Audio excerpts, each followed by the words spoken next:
क्योंकि अफगानिस्तान की बात इसलिए भी बड़ी इंपॉर्टेंट बन रही है, हर दिन और हर पल एक नई खबर आ रही है, जहां एंटोनी गुटेरेस की तरफ से एक बार फिर यह अपील कर दी गई है कि अफगानिस्तान के अंदर अमन होना चाहिए और बातचीत के जरिए से मसलों का हल निकाला जाना चाहिए।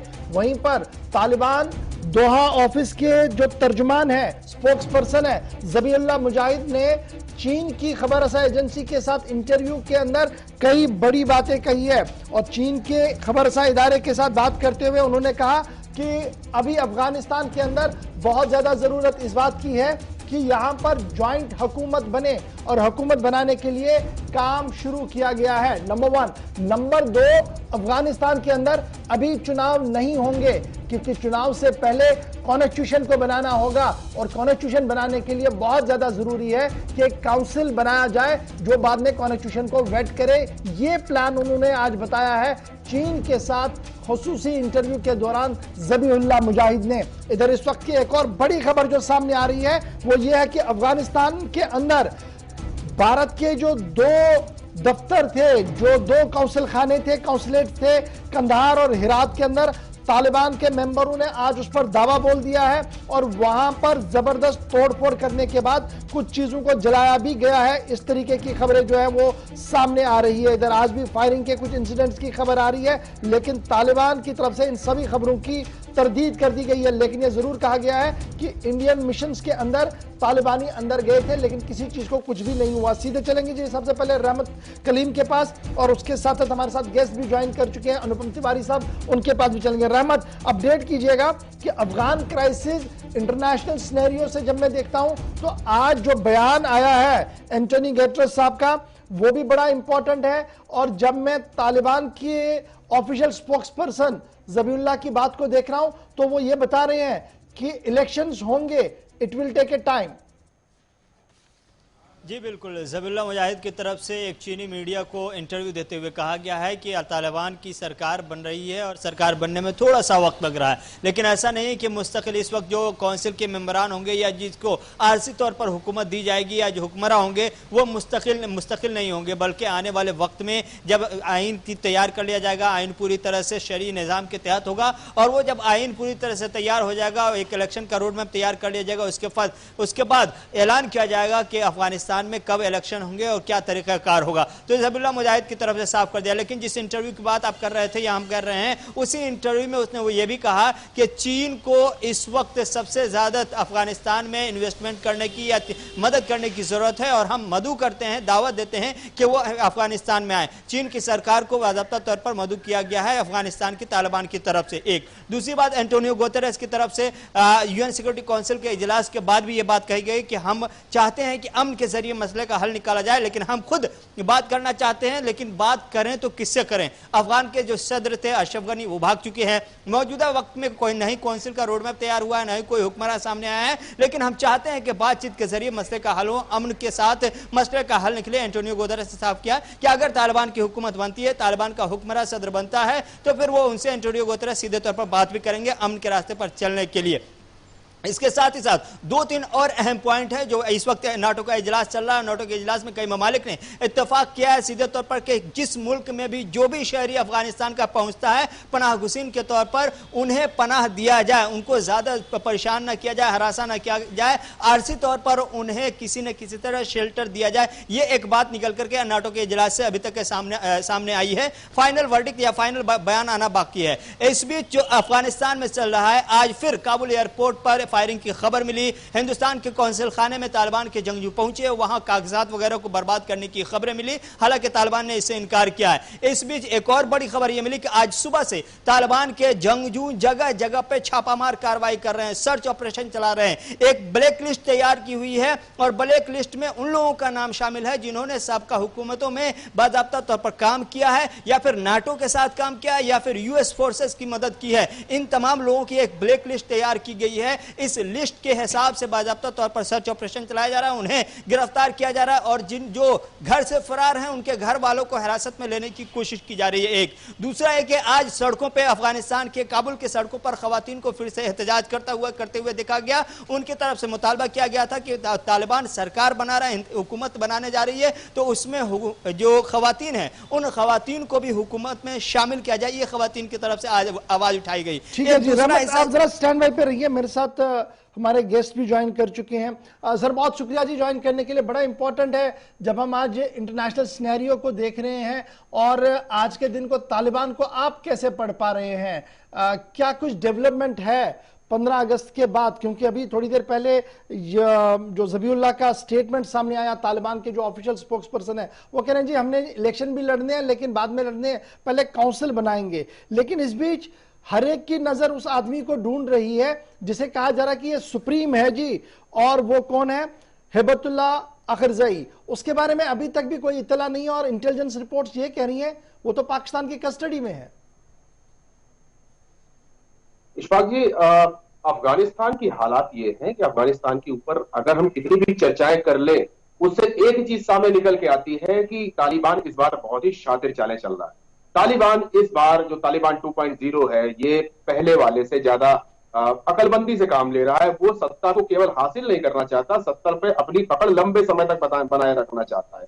और इसी वजह से ये तमाम जो स्टेटमेंट्स आ रहे हैं वो दुनिया के कुछ मुल्कों को उसने पहले आइडेंटिफाई कर लिया है, जैसे चीन है, पाकिस्तान है, रशिया है, इनके साथ वो अच्छे संबंध बनाने की कोशिश कर रहा है। तो गेम सिर्फ इतना सा है कि पूरे इलाके में यूएस और चाइना के बीच में एक होड़ मची हुई थी कि कौन सुप्रीम रहेगा, और इनके दोनों देशों के जो है व्यापारिक हित शामिल थे इसमें। अब कहीं ना कहीं यूएस पिछड़ता हुआ दिखाई दे रहा है, चाइना ने थोड़ा सा लीड लिया हुआ है क्योंकि चाइना डायरेक्ट तालिबान के साथ बातें कर रहा है, वहां के मीडिया से तालिबानी प्रवक्ता बात कर रहे हैं, और रशिया बैकडोर से काम कर रहा है। याद रखिएगा, इस बड़े गेम में तालिबान सिर्फ एक मोहरा है, अफगानिस्तान सिर्फ एक मोहरा है। वो अपने मन से कुछ नहीं कर सकता है, उसको जैसा करवाया जाएगा वो ऐसा करेगा। तो एक बड़ा गेम चल रहा है, इस गेम को देखना और समझना पूरी दुनिया को चाहिए, और पूरी दुनिया इसको समझेगी। बस उम्मीद ये करते हैं कि बहुत देर ना हो जाए, क्योंकि इसमें नुकसान किसी का नहीं है, नुकसान सिर्फ अफगानिस्तान की आम जनता का है, जो कि हर दिन उस यातना को झेल रही है, जो कि हम लोग किसी कल्पना भी नहीं कर सकते हैं। अब बहुत सारी बातें हो रही हैं, तालिबान की तरफ से ये कहा जा रहा है कि वहां पर वो इलेक्शन की बातें कर रहे हैं, कॉन्स्टिट्यूशन बनाएंगे। अरे भाई, 2004 में ऑलरेडी अफगानिस्तान में एक कॉन्स्टिट्यूशन है। अगर तालिबान को इतनी फिक्र है कॉन्स्टिट्यूशन की, तो उसी कॉन्स्टिट्यूशन के ऊपर ये लोग बात कर सकते हैं, काम कर सकते हैं। और जो पहले 2004 में जो कॉन्स्टिट्यूशन बनाया गया था, उसके ऊपर तालिबान में कई बार चुनाव हुए हैं, 2-3 सरकारें लगातार काम करके गई हैं, और बहुत सारी पॉलिटिकल डेवलपमेंट्स भी हुए हैं। तो तालिबान को बेहतर ये होता, अगर तालिबान सीरियस होता, वो बेहतरी के लिए काम करने की कोशिश कर रहा होता, तो उसको उसी कॉन्स्टिट्यूशन की हद में रह करके और अफगानिस्तान की बेहतरी करता। अब उसको नया कॉन्स्टिट्यूशन बनाने की जरूरत पड़ रही है। इस पर भी जरा बात कीजिएगा, उसके बाद में रहमत आपके पास होना, बड़ी इंपॉर्टेंट बात सामने आ रही है। ये जो तालिबान लीडर्स 15 अगस्त के बाद मीटिंग्स कर रहे हैं, और मीटिंग्स किनके साथ कर रहे हैं? डॉक्टर अब्दुल्ला के साथ मीटिंग हो रही है, हामिद करजाई के साथ बात हो रही है, आमिर खान के साथ बात हो रही है, गुलबदीन के साथ बात हो रही है, हाजी इस्माइल जिसे उन्होंने गिरफ्तार किया है उसके साथ भी बातचीत हो रही है। तो जो इनका ये पास्ट एक्सपीरियंस एक हुआ है लास्ट टाइम में, उसको देखते हुए, क्या इंटरनेशनल सिनेरियो को जानते हुए अब ये ऐसा चाह रहे हैं कि एक ऐसा सिस्टम अफगानिस्तान के अंदर आए जिसके अंदर सब स्टेक होल्डर्स हो, और ये जो खाना जंगी वाला मामला है ये थम जाए, ये रुक जाए, ताकि तालिबान को एक ब्रीदर मिले आगे बढ़ने के लिए? देखिए इशफाक, यही तो बात है कि तालिबान इस बार हर एक कोशिश कर रहा है, सिर्फ सत्ता हासिल नहीं करना है उसको सत्ता पे लंबे समय तक बना के रखना है, और इसीलिए जितने भी स्टेक होल्डर्स हो सकते हैं वो उनसे बातें भी कर रहा है, और उनको एक तरह से अपनी जद में लाना चाहता है। देखिए, अब्दुल्ला से बात हो, चाहे अब्दुल्ला सालेह से बात हो या गुलबदीन साहब से बात हो, इन सब बातों के पीछे मकसद सिर्फ और सिर्फ एक है कि कल को अगर कोई नॉर्दर्न अलायंस टाइप का कोई ऑर्गेनाइजेशन खड़ा होता है, या कुछ इंटरनेशनल सिनेरियो ऐसे बनता है कि तालिबान को उसका अपोज करना पड़े, फिर से लड़ाइयां लड़नी पड़े, तो उसके चांसेस कम से कम हो जाए। तालिबान हर एक कोशिश कर रहा है चीजों को अपने पक्ष में मोड़ने की, और इसमें काफी हद तक वो सफल भी हो रहा है। हमको ये चीज समझनी पड़ेगी। वो इंटरनेशनल लेवल पर भी उसने अपनी बात पहुंचा दी है, जिस हिसाब से तालिबान का विरोध होना चाहिए था पूरी दुनिया में उतना नहीं हो रहा है, और होम लेवल पर भी क्योंकि अशरफ गनी साहब अब कहीं पर दिखाई भी नहीं दे रहे हैं। तो जो दो चार जो बड़े लोग हैं, जो प्रोमिनेंट लीडर्स हैं, उनके साथ अफगानिस्तान में तालिबान ने बात करनी शुरू कर दी है। और इन लोगों के पास, जो प्रोमिनेंट लीडर्स हैं, इनके पास भी अब कोई रास्ता नहीं रह जाता है इशफाक। उनको तालिबान की बात माननी पड़ेगी और अल्टीमेटली तालिबान इसी तरह से पूरे सत्ता पे काबिज हो जाएगा और उसी सत्ता को परमानेंट रखना चाहता है। ठीक है रहमत, बड़ा इंपॉर्टेंट ये, जब मैं तालिबान की बात करता हूं तो ये बड़ा इंपॉर्टेंट यहां पर बात करनी होगी, क्योंकि जब हम दोहा की बात करते हैं वहां पर दुनिया के सबसे बड़ी ताकत के साथ वो नेगोशिएट करते हैं और नेगोशिएशन टेबल पर आते आते अपनी टर्म्स एंड कंडीशंस पर ही वो ज्यादा ध्यान देते हैं और उसी को लेकर आगे बढ़ते हैं। क्या दोहा के बाद तालिबान बहुत ज्यादा बुलंद हो गया सोच के अंदर, बहुत ज्यादा सोच उनकी बदल रही है, क्योंकि उन्हें पता है कि वर्ल्ड ओपिनियन और वर्ल्ड ऑर्डर के लिए क्या कुछ करने की जरूरत है? यही वजह है कि किसी जल्दबाजी में अभी नजर नहीं आ रहा है तालिबान।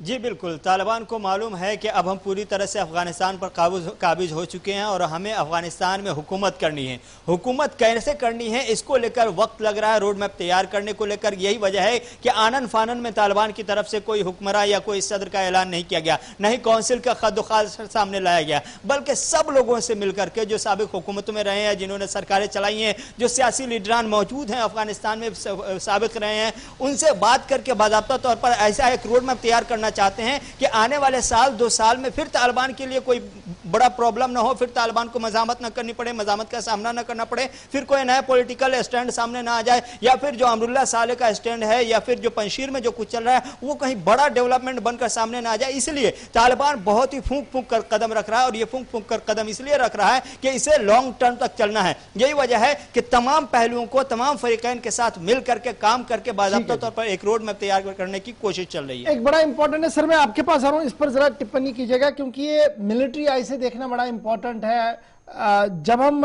पिछले 2-3 दिन का तालिबान देखते हैं और पिछले 2-3 दिन का अफगानिस्तान देख रहे हैं, जेल खोले जा रहे हैं, जेलों से लोगों को कहा जा रहा है कि आप बाहर जाइए, और सिलेक्टेड लोगों को मारा भी गया, दैट इज सेकेंडरी क्वेश्चन। लेकिन ये जो जेलों से बाहर आए, इसमें वो लोग भी हैं जो मोस्ट वांटेड थे पाकिस्तान के अंदर, मोस्ट वांटेड उज्बेकिस्तान के अंदर, मोस्ट वांटेड चीन के अंदर, मोस्ट वांटेड रूस के अंदर, अब वो बाहर आ गए हैं। इसमें वो कमांडर्स भी हैं जो आईएस के लिए बैकबोन माने जाते थे अफगानिस्तान और वर्ल्ड ओपिनियन के लिहाज से, लेकिन उन्हें गिरफ्तार किया गया था, जेलों के अंदर बनते। ये आम माफी देकर सबको बाहर लाना, सबको छोड़ना, क्या आईएस के लिए एक कमरा बनाया जा रहा है, एक रूम दिया जा रहा है ताकि वो भी आगे बढ़े और ये खामोशी के साथ आगे चलते रहे? ये तो एक्सपेक्टेड था इशफाक जी। ये तो सब जानते हैं कि तालिबान में ऐसे कट्टर आतंकवादियों के सिंपथाइजर्स बहुत ज्यादा हैं, चाहे वो आईएसआईएस हो, अलकायदा हो, या और भी बहुत सारे संगठन है, आतंकवादी संगठन है। ये सब बेसिकली अलग अलग नकाब ओढ़े हुए अलग अलग चेहरे दिखते हैं, लेकिन इन सबका बेस एक ही है, सबकी सोच एक जैसी है। तो तालिबान बिल्कुल ऐसे लोगों को छोड़ने की कोशिश करेगा जो कि फ्यूचर में उसके काम आ सके। देखिए, तालिबान यहीं पे इस बार थोड़ा चेंजेस ला रहा है। वो हर एक, जैसे आपके कमेंटेटर ने कहा कि वो बहुत फूंक फूंक के कदम रख रहा है, मैं भी इस बात से सहमत हूं कि वो फूंक फूंक के कदम रख रहा है। और ये जो बड़े बड़े आतंकवादियों को, या जो बड़े बड़े उज्बेकिस्तान के आतंकवादियों को, चाइना के आतंकवादियों को वो वहां से छोड़ रहा है, उसके पीछे सिर्फ और सिर्फ ये है कि लाइक माइंडेड पीपल को वो अपनी तरफ अट्रैक्ट करना चाहता है। वो दुनिया में एक ऐसी जमात के रूप में आना चाहता है तालिबान, जिससे कि उसको दुनिया भर के लोग उसकी तरफ नजर उठा करके देखें। जो भी उसकी सोच रखने वाले लोग हैं वो तालिबान को अपना आइडिया माने। एक समय में कुछ हद तक ओसामा बिन लादेन इस वाकये को गवर्न करने में सफल हो गया था। दुनिया भर के टेररिस्ट कंट्रीज या टेररिस्ट ऑर्गेनाइजेशन लादेन को बहुत ही फादर फिगर या गॉड फादर टाइप देखने लग गए थे, और शायद तालिबान उसी जगह पे आना चाह रहा है। वो अपने सर से एक टेररिस्ट स्टेट का शायद नकाब उतारना भी नहीं चाह रहा है और उतारने दिखना भी चाहता है। वो दो तरफ से खेल खेल रहा है, और ये मुझे लगता है दुनिया समझ रही है इस चीज को। आप और हम अगर बैठ करके इस बारे में बात कर रहे हैं तो तालिबान अपने कोशिशों में लगा जरूर है, लेकिन सफल नहीं है। अब भारत के लिए स्ट्रेटेजिकली अगर देखा जाए कितना मुश्किल है पॉलिसीज में चेंज लाना, क्योंकि इससे पहले भी हमने कई बार चेंज की है अफगान पॉलिसी में चेंज तो अभी फिलहाल मैं नहीं देखता हूं, क्योंकि भारत की पॉलिसी सीधी सीधी है कि भारत अफगानिस्तान के आम बाशिंदों के हित की बात करता है, और भारत आज भी वही बात कर रहा है। पॉलिसी लेवल पर भारत ने अभी तक कोई भी इस तरह का कोई स्टेटमेंट जारी नहीं किया है। भारत ने सबसे पहले अपने नागरिकों को वहां से बचाने की कोशिश करी है, और उसके बाद अगला स्टेप भारत ये ले रहा है कि वहां के नागरिकों की जान थोड़ा सा बचे, कुछ ऐसा इंटरनेशनल कानून आए जिसकी वजह से वहां के आम बाशिंदों को परेशानी ना हो। और उसके बाद मुझे लगता है कि भारत थोड़ा सा एग्रेसिव होगा, और भारत को एग्रेसिव होना पड़ेगा क्योंकि भारत इस क्षेत्र की सबसे बड़ी ताकत है। और अगर भारत एग्रेसिव नहीं हुआ, और एग्रेशन सिर्फ मिलिट्री लेवल पे नहीं होना चाहिए, सबसे पहले डिप्लोमेटिक लेवल पे भारत का एग्रेशन दिखना चाहिए। भारत के पास इस समय यूनाइटेड नेशन सिक्योरिटी काउंसिल की चेयरमैनशिप भी है, उस पोस्ट से, उस पोर्टफोलियो से भारत को एग्रेसिवनेस दिखानी पड़ेगी इस वक्त। और भारत अगर ऐसा नहीं करता है तो भारत इस गेम में कहीं पिछड़ता जाएगा, और भारत ऑलरेडी काफी पीछे हो चुका है। बिकॉज आप देखिए, रशिया ने जो ट्राइका बनाया उसमें भारत को नहीं रखा, यानी भारत उनके हिसाब से कोई प्लेयर ही नहीं है। यूएस ने जो अफगानिस्तान को ऐड बनाया उसमें भारत को नहीं रखा, यानी उसने भी भारत को दगा दिया है। पाकिस्तान से हम कोई एक्सपेक्ट कर नहीं सकते हैं, बिकॉज पाकिस्तान पूरा गेम ही खेल रहा है कि भारत के अंदर थोड़ा सा प्रॉब्लम्स क्रिएट होती है, भारत अपनी समस्याओं से बाहर ना निकल पाए। लेकिन बीइंग ए बिग कंट्री, हमको थोड़ा सा अपने मोहरे बहुत सोच समझ के चलने पड़ेंगे। और शायद इसी वजह से हमारी जो आज की पॉलिटिकल जमात है वो वेट एंड वॉच की पॉलिसी देख रही है। पहले वो सिचुएशन को रीड कर लेना चाहती है और उसके बाद आगे बढ़ेंगे। बहुत बहुत शुक्रिया जी आप दोनों का मेरे साथ ज्वाइन करने के लिए। बात अफगानिस्तान की इसलिए बड़ी जरूरी बनती है क्योंकि अफगानिस्तान में इलेक्शन का वक्त नहीं है, हुकूमत जरूरी है, यह मानना है जी तालिबान के तर्जुमान ज़बीहुल्लाह मुजाहिद का, जिन्होंने चीन की खबर रसाई इदारे के साथ एक तफसीली इंटरव्यू दिया है जिसमें उन्होंने अपना खाका खींचा है कि आने वाले दिनों में क्या कुछ अफगानिस्तान के अंदर हो सकता है।